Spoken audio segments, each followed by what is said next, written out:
Bienvenidos. Esto es América Noticias bajo la dirección general de Carlos Vasallo. El presidente de Estados Unidos, Donald Trump, aseguró que podría tomar control casi de inmediato de Cuba, incluso deslizando la posibilidad de utilizar el avanzado portaaviones USS Abraham Lincoln como elemento de presión frente a un régimen cubano señalado por décadas de represión, control total del Estado y una crisis económica que tiene a la población al límite. Las declaraciones hechas en medio de su estrategia en Medio Oriente también revelan que tras Irán y Venezuela, la Casa Blanca pone ahora el foco en la isla, donde el régimen sigue aferrado al poder mientras la crisis humanitaria se agudiza. He's done a lot of work for him. He's got a flair, a beautiful Hispanic flair in particular. And he comes from originally a place called Cuba, which we will be taking over almost immediately. No, Cuba's got problems. We'll finish one first. I like to finish a job. On the way back from Iran, we'll have one of our big, maybe the USS Abraham Lincoln aircraft carrier, the biggest in the world. We'll have that come in, stop about 100 yards offshore, and they'll say, "Thank you very much, we give up." Desafiante, el jefe del régimen cubano, Miguel Díaz-Canel, respondió a Donald Trump, lo acusó de amenazar a Cuba con una agresión sin precedentes. Pese a la disparidad entre ejércitos, aseguró que responderá a cualquier intento de intervención. Esta no es la primera vez que Díaz-Canel responde en un tono amenazante al mandatario de Estados Unidos. Vamos a conocer en titulares: el primer secretario del Comité Central del Partido Presidente de la República, Miguel Díaz-Canel Bermúdez, denunció hoy el incremento de las amenazas de agresión militar contra nuestro país por parte del gobierno de los Estados Unidos de Norteamérica. Lo calificó como, y cito textualmente, una escalada peligrosa y sin precedentes. A través de su cuenta en X, el jefe de Estado cubano enfatizó que la comunidad internacional ha de tomar nota y, junto al pueblo de Estados Unidos, determinar si se permitirá un acto criminal tan drástico para satisfacer los intereses de un grupo pequeño pero adinerado e influyente, con ansias de revancha y dominación. Asimismo, Díaz-Canel señaló que ningún agresor, por poderoso que sea, encontrará rendición en Cuba, y destacó además el respaldo de un pueblo decidido a defender la soberanía y la independencia en cada palmo del territorio nacional. Recordemos que este viernes la Casa Blanca incrementó su postura hostil contra Cuba. Se anunció una nueva orden ejecutiva que intenta arreciar la política de asfixia contra nuestra nación.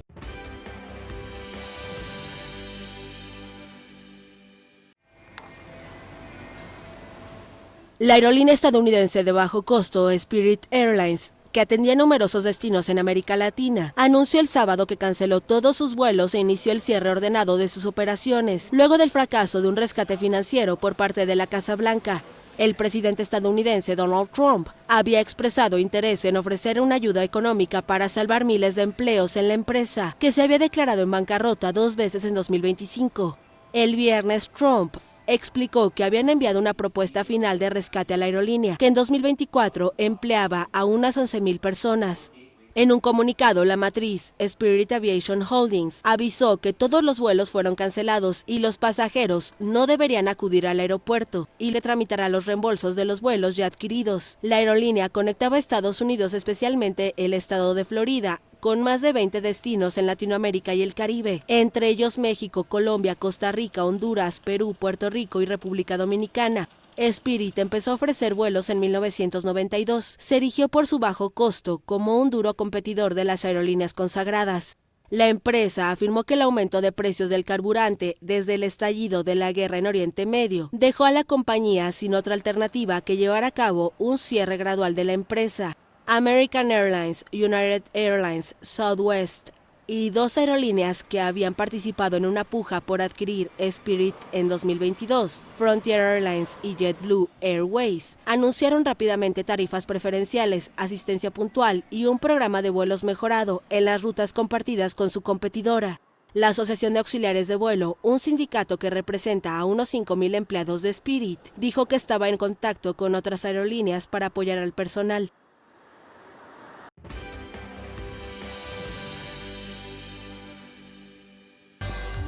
Última hora, Trump impone nuevas sanciones al régimen cubano. Les contamos cuáles serán sus implicaciones. De la presión en la isla al choque global, Donald Trump rechaza propuesta de Irán y eleva la tensión militar. Tenemos los detalles. Y mientras el escenario se calienta, resurge un video donde Trump llamó asesino a Fidel Castro. Les contaremos. Además, cubanos en la mira por narcotráfico, abuso y fraude. Tenemos toda la información. Y atención, cambio del mapa electoral en Florida genera alertas políticas. Camilo Egaña lo analiza con el abogado Rafael Peñalver. El conflicto en Medio Oriente sigue escalando. Félix Guillermo lo pone en contexto con el analista Manolo González. Y además, la realidad en Miami-Dade. El comisionado Juan Carlos Bermúdez explica los retos del Distrito 12. Tenemos los detalles, información confiable y al momento. Aquí en América Noticias. Comenzamos. Noticia en desarrollo, golpe directo y presión al máximo contra La Habana.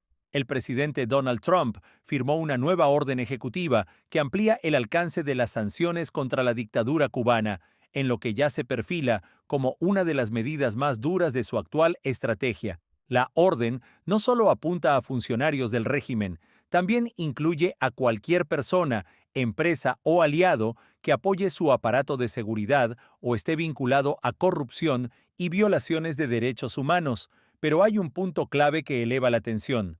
Washington autoriza ahora sanciones secundarias. ¿Esto qué significa? Que cualquier actor internacional que haga negocios con los señalados también puede ser castigado. Es decir, la presión ya no es solo contra Cuba, es contra todo el que la respalde. Desde la Casa Blanca lanzan una advertencia clara. Cuba opera como plataforma para inteligencia extranjera, con actividades militares e incluso redes hostiles a menos de 100 millas de territorio estadounidense. La orden señala directamente los vínculos del régimen con Irán y con grupos como Hezbollah, lo que coloca a la isla en un tablero geopolítico mucho más delicado. Todo esto ocurre tras una cadena de movimientos que ya venían golpeando fuerte a la economía cubana, desde la caída del suministro petrolero venezolano hasta nuevas restricciones que frenaron envíos de crudo desde otros países. La isla enfrenta apagones extremos, escasez crítica y una contracción económica que sigue profundizándose. La administración Trump ha sido clara: Cuba es la próxima, una frase que hoy toma más peso con esta nueva orden ejecutiva. Mientras tanto, el secretario de Estado Marco Rubio advierte que Estados Unidos no permitirá operaciones de seguridad extranjera cerca de su territorio, y aunque aún no se han revelado todos los nombres sancionados, fuentes confirman que la lista podría ampliarse en las próximas horas. Sanciones más duras, presión internacional y una advertencia que escala el conflicto. Cuba entra en una nueva fase y el impacto apenas comienza.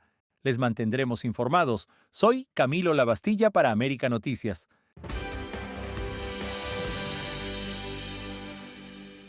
Irán lanzó una nueva propuesta para negociar con Estados Unidos, pero la respuesta desde Washington fue inmediata y contundente. El presidente Donald Trump la rechazó.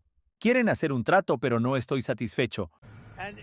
Y curiosamente, inmediatamente cuando lo cancelé, en menos de 10 minutos recibimos un nuevo documento que era mucho mejor. Decía que no tendrán un arma nuclear. Muy simple. Mira, todo ese acuerdo no es complicado. Irán no puede tener un arma nuclear. Es muy simple. Ofrecieron mucho, pero no lo suficiente. Gracias. Dijo ante la prensa, dejando claro que, aunque reconoce avances, lo que Teherán ofrece no alcanza las exigencias de Washington. Y mientras se habla de diálogo, en el terreno, el mensaje es otro. Estados Unidos mantiene su músculo militar intacto, portaaviones en posición, bombarderos estratégicos en alerta y sistemas de defensa activos, listos para responder en minutos si todo se rompe. Israel tampoco baja la guardia. Su fuerza aérea está lista para ejecutar ataques de precisión con inteligencia en tiempo real y un escudo antimisiles completamente desplegado. En este pulso, cada movimiento cuenta, y hay otro factor que eleva la incertidumbre. El ayatolá Mojtaba Jamenei según medios oficiales, supervisa las negociaciones pero sigue sin aparecer en público. No hay imágenes, no hay videos, no hay declaraciones en vivo, solo mensajes escritos que no disipan las dudas y alimentan el misterio dentro del poder iraní.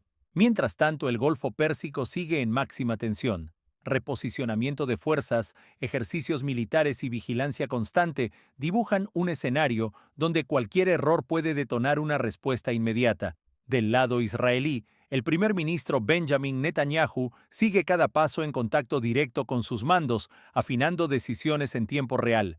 Aquí no hay margen para fallos. La propuesta está sobre la mesa, pero el rechazo de Trump marca un nuevo punto de presión. Y el reloj sigue corriendo, con las fuerzas listas. Diplomacia bajo fuego, poder en silencio y armas en posición. Así se juega este pulso global donde una sola decisión puede cambiarlo todo. Los mantendremos informados. Soy Camilo Lavastilla para América Noticias. Una cadena de casos que vuelve a poner a cubanos en el centro de la polémica en México y en el sur de Florida. Primero, en la capital mexicana, autoridades desmantelan una célula del narcotráfico liderada por un cubano identificado como Julio Gidier Arias de la Paz, alias Tilín. La operación no fue menor. 2 cateos simultáneos en plena alcaldía Benito Juárez, una de las zonas más céntricas de Ciudad de México, y un método que llama la atención. Un taller automotriz usado como fachada para ocultar droga. Sí, vehículos modificados con compartimentos secretos, diseñados para mover narcóticos sin levantar sospechas. Junto a él, otros 5 detenidos, incluyendo un ciudadano chino, todos capturados en flagrancia tras semanas de inteligencia e investigación. Pero mientras eso ocurre en México, en Hialeah, el caso es aún más perturbador. Un cubano de 48 años, Enrique Domínguez Rodríguez, conocido como Ricky, enfrenta graves acusaciones por abuso contra una menor de apenas 9 años a quien debía cuidar. Según el reporte policial, los hechos habrían ocurrido múltiples veces, en la habitación de motel donde vivía la familia. La investigación se activó tras una alerta familiar y una entrevista forense clave en un centro especializado en Miami, donde la menor detalló el horror vivido durante meses. El caso ya provocó arrestos adicionales por negligencia y mantiene a las autoridades en alerta. Y como si fuera poco, otro caso sacude Miami-Dade. Un cubano condenado por fraude, Damián Castilla, vuelve a ser arrestado acusado de repetir el mismo esquema mientras estaba bajo fianza. Un modus operandi claro, promesas falsas de inversión, dinero que desaparece y víctimas que pierden miles de dólares. El dato impacta. Ya había cumplido condena y aún así habría seguido operando. 3 historias, 3 escenarios distintos, pero un mismo patrón. Delitos graves que hoy vuelven a encender las alarmas en la comunidad. Casos que siguen bajo investigación y que podrían traer más arrestos, más cargos y nuevas revelaciones en las próximas horas. Soy Leticia Grau para América Noticias. Trump llamó asesino a Fidel, y hoy su discurso resurge con más fuerza que nunca, un video que parecía parte del pasado. Hoy sacude el presente. Se trata de un discurso de Donald Trump en 1999, donde sin titubeos calificó a Fidel Castro como asesino, criminal y mala persona en todos los sentidos, palabras que hoy vuelven a ser virales en redes sociales y medios. El momento ocurrió en Miami, ante la Cuban American National Foundation, en un escenario cargado de simbolismo para el exilio cubano. Allí, Trump, todavía empresario, dejó clara una postura que, según muchos, no ha cambiado con los años. Fidel Castro es un asesino, es un homicida, es una mala persona en todos los sentidos que nunca he respetado. Y francamente, el embargo contra Cuba debe mantenerse, aunque sea por una sola razón. Si se mantiene, él caerá. Se vendrá abajo y finalmente ocurrirá. Pero lo que más impacta no es solo lo que dijo, sino cuándo lo dijo. En ese momento Trump aún no era presidente. Sin embargo, ya advertía que hacer negocios con Cuba solo beneficiaba al régimen y no al pueblo, y fue más allá, asegurando que el embargo debía mantenerse como presión directa. Hoy, casi 3 décadas después, ese discurso cobra nueva vida, porque desde su regreso al poder, Trump ha endurecido su postura contra La Habana, volvió a incluir a Cuba en la lista de países patrocinadores del terrorismo, reforzó sanciones, limitó el turismo estadounidense e incluso declaró una emergencia nacional por el suministro de petróleo a la isla. Cuba es una nación fallida. Tener una toma amistosa de Cuba. Creo que tendré el honor de tomar a Cuba. Y hay una frase reciente que muchos no han pasado por alto. Cuba es la siguiente. Para muchos dentro del exilio, esto no es coincidencia. Es la confirmación de una línea política que Trump ha sostenido durante años. Presión máxima contra el régimen cubano, con el argumento de que el sistema no beneficia a su gente. Si pudiera conocer a Castro ahora mismo, yo tendría personalmente 2 palabras para él. Adiós, amigo. Porque lo que en 1999 parecía un discurso más, hoy se interpreta como una advertencia, o incluso para algunos como una promesa en desarrollo. La pregunta ahora es inevitable. ¿Estamos viendo el cumplimiento de una postura que Trump ya había marcado hace casi 30 años? Porque lo cierto es que ese video también reabre el debate sobre el futuro de Cuba y el papel que Estados Unidos podría jugar en lo que viene, informó Camilo Lavastilla para América Noticias.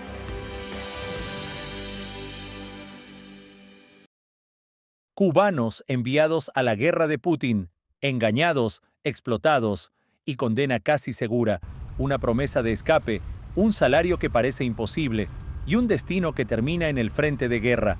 Así comienza la historia de miles de cubanos que hoy están combatiendo en Ucrania, pero no por decisión clara, sino, según denuncias internacionales, atrapados en una red que mezcla engaño, presión y desesperación. Un informe de organizaciones de derechos humanos revela que Cuba encabeza el envío de combatientes latinoamericanos al ejército ruso, con al menos 20.000 cubanos reclutados desde 2023. Sí, 20.000.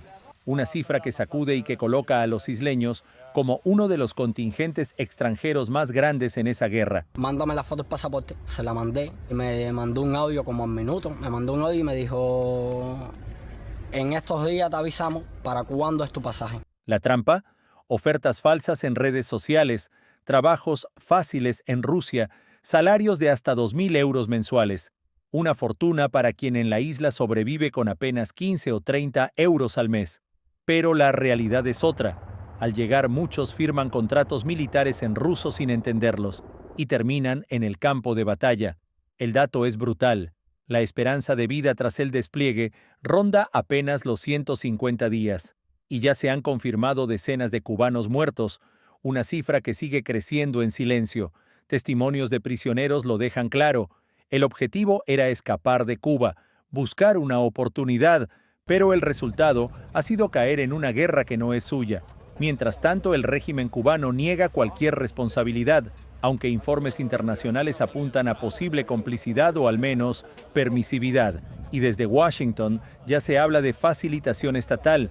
El fenómeno no se detiene. Rusia planea reclutar miles más antes de que termine 2026. La pregunta es inevitable. ¿Cuántos cubanos más caerán en esta red creyendo que compran un futuro y terminan firmando su sentencia? Un informe de Enrique López para América Noticias. La espera continúa y el dolor también. La Corte de Miami-Dade decidió posponer el proceso judicial contra Alfredo Carballo González y Ariel Álvarez Cabrera, acusados del brutal asesinato de Dayron Fleitas, un caso que estremeció al sur de Florida. La audiencia, que se esperaba como un paso clave, terminó sin avances. No hubo acuerdo entre Fiscalía y Defensa y además los acusados ni siquiera se presentaron de forma virtual. El juez no tuvo otra opción. Reprogramó el caso para el 12 de agosto. Pero hubo un giro importante. Durante la sesión, la Fiscalía sumó un nuevo cargo contra Carballo, robo a mano armada, que se agrega a las acusaciones de asesinato en segundo grado con arma y manipulación de evidencia. A través de su abogado, el acusado se declaró no culpable. Mientras tanto, en la sala A, el impacto fue emocional.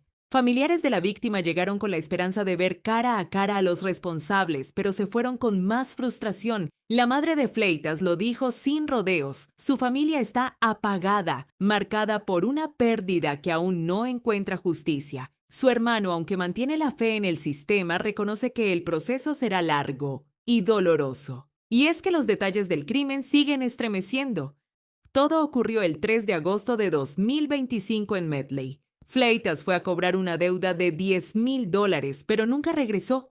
Según la investigación, cámaras captaron a Carballo atacándolo dentro de una camioneta y luego arrastrando su cuerpo hasta un contenedor de reciclaje. Después del crimen, el acusado habría intentado encubrir todo. Manipuló el teléfono de la víctima y envió mensajes falsos a la familia, simulando que había huido a México. Pero la realidad era otra.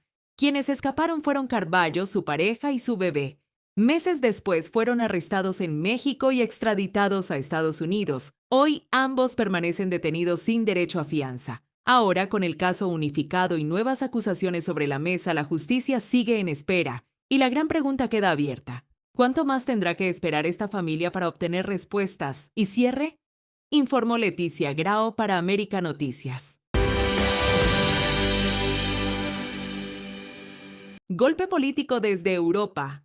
Y con mensaje claro, el Parlamento Europeo acaba de enviar una señal contundente. No quiere levantar las sanciones contra Delcy Rodríguez, al menos hasta que haya cambios reales hacia la democracia. La votación fue aplastante. Más de 500 eurodiputados a favor de mantener las sanciones, dejando en evidencia que para Europa la situación en Venezuela sigue siendo crítica. El mensaje es directo. No habrá alivio mientras no se liberen presos políticos, no se detenga la represión y no existan garantías de elecciones libres. Y aquí comienza la contradicción, porque mientras Europa endurece su postura, países como España presionan para flexibilizar esas mismas sanciones e incluso invitan a Rodríguez a eventos internacionales, una jugada que genera tensiones dentro de la propia Unión Europea, pero el trasfondo va mucho más allá. Desde que Delcy Rodríguez asumió el poder en 2026, tras la caída de Nicolás Maduro en medio de la intervención liderada por Estados Unidos, el escenario político cambió,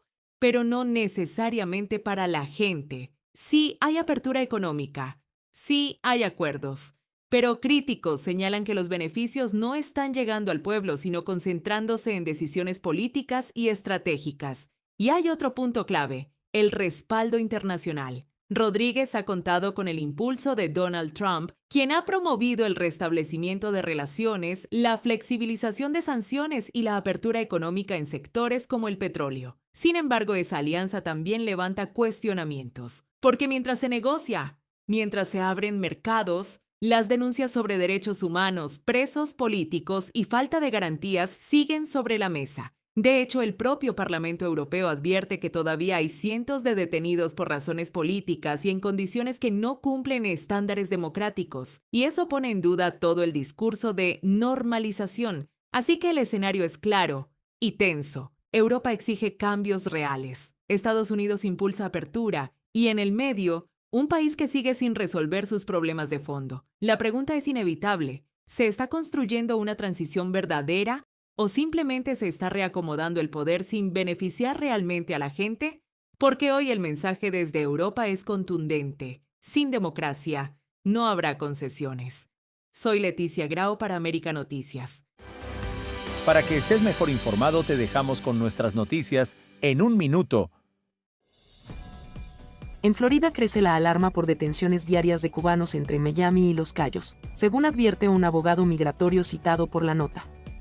El patrón que preocupa es el de arrestos rápidos, muchas veces después de perder casos de asilo o en operativos migratorios dirigidos a personas con expedientes abiertos o antecedentes. Para muchos cubanos que llegaron con la idea de empezar de cero, el clima migratorio actual se siente como una emboscada legal permanente. La preocupación es mayor porque los operativos no se limitan a una sola zona, se reportan acciones en Los Cayos, en Miami y hasta a la salida de cortes de inmigración. Eso significa que no basta con haber entrado al país o haber presentado un caso. El riesgo sigue durante todo el proceso, especialmente para quienes tienen órdenes finales, antecedentes penales o expedientes débiles. La advertencia del abogado resume un malestar ya extendido entre la comunidad cubana del sur de Florida. Hay más vigilancia, Menos margen y mucha incertidumbre sobre qué pasará con cada caso. Raúl Castro volvió a aparecer en público durante el acto por el 1 de mayo frente a la Embajada de Estados Unidos en La Habana, y la imagen dejó una impresión fuerte por su visible deterioro físico.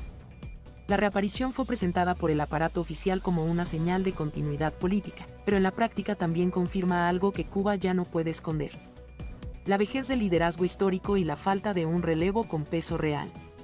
En un momento en que el país atraviesa apagones, inflación, escasez y descontento social, la presencia de Raúl funciona más como símbolo del agotamiento del modelo que como mensaje de fortaleza.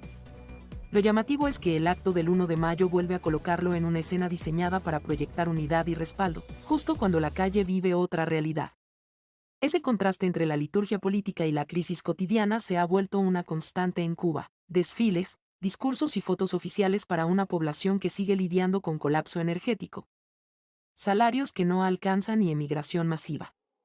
Por eso la frase "reaparece visiblemente deteriorado" no solo describe su estado físico, también resume el desgaste de toda una narrativa política que ya no convence como antes.